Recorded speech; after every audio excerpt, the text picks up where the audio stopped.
Všetci sme veľkými fanúšikmi superhrdinov a raz za čas sme snívali o tom, že sa nimi staneme.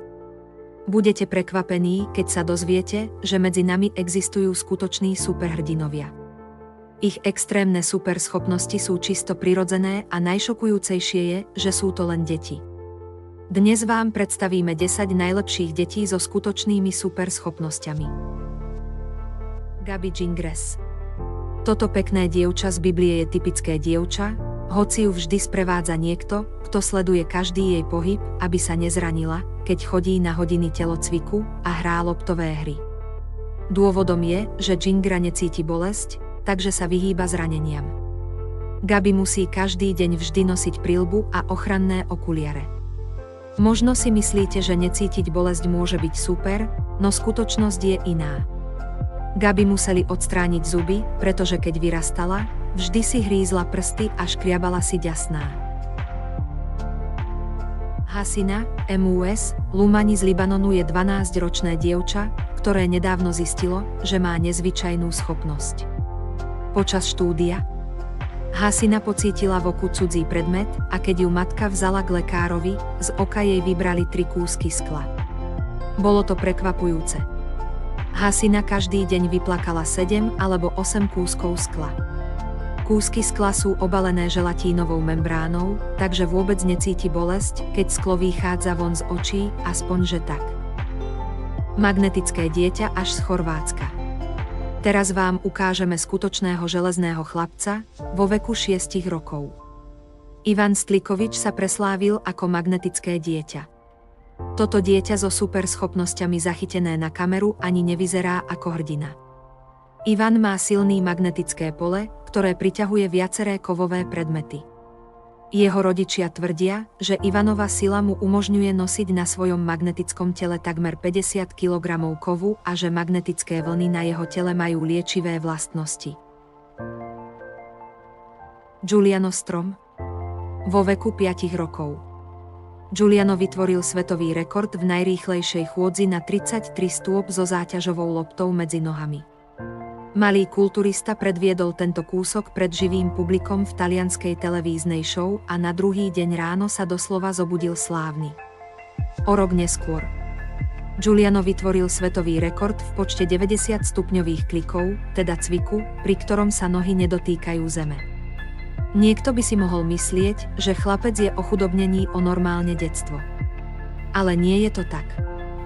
Často zvykne tráviť veľa času vonku, pozerať rozprávky a hrať sa s rovesníkmi.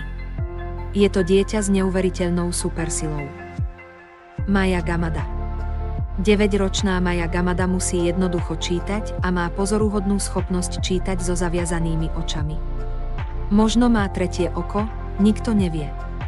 Toto dievča dokáže rozpoznávať aj farby, abecedu, gestá ľudí a dokonca aj skenovať telo. Lekársky odborníci na celom svete boli ohromení schopnosťou tohto dievčatka a my si stále nie sme istí, či je to v dôsledku supersilnej meditácie. Kto vie, možno by ste to dokázali aj vy. Len ste to ešte neskúšali. Boris Kyprianovič. Medzi deťmi so skutočnými superschopnosťami je aj Boris Kyprianovič, zvláštny mimozemský chlapec, ktorý nepochádza zo Zeme. Tento chlapec zmiatol odborníkov a tisíce ľudí ako vy, tvrdením, že pred narodením bol Marťan. Chlapcové vedomosti o planéte Mars sú úžasné a zdá sa, že rozumie mnohému o galaxiách. Boris tvrdí, že svoje vedomosti získal z minulého života na Marse a že má naň dobré spomienky.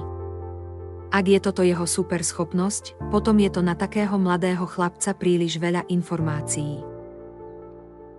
Ben Underwood. Ben je jedným z detí so superschopnosťami. Keď vo veku 3 rokov utrpel rakovinu sietnice. Ben oslepol. Neuveriteľné je, že dokáže vidieť aj bez očí. Ben používa echolokáciu. Kliknutím jazyka, čo mu umožňuje chodiť bez palice a dokonca športovať. Niečo podobné používa aj netopier. Tento neuveriteľný mladý muž naučil echolokáciu aj ďalších nevidiacich ľudí, aby zlepšil kvalitu ich života. Aurelian Hamann. Nebolo by pekné mať super pamäť. Pamätať si všetké veci, ktoré sa nám stali, keď sme boli deťmi. S pribúdajúcim vekom máme tendenciu na mnohé veci zabúdať v dôsledku straty pamäti. Ale Aurelian, ktorý trpel zriedkavým ochorením nazývaným hypertikémia, stratil schopnosť zabúdať vo veku 11 rokov. Teraz už dospelý Hajman dokáže presne opísať akýkoľvek okamih svojho života od toho, čo jedol pred rokom v daný deň, až po akú hudbu počúval v rádiu.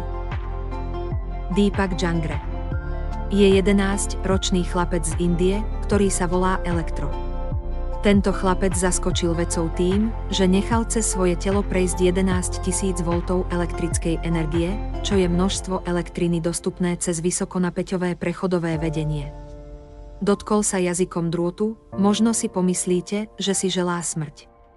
Deepov túto schopnosť objavil pri oprave matkinho ohrievača. Upozorňujem, doma to neskúšajte. Ďakujem za dopozeranie, vidíme sa u ďalšieho videa.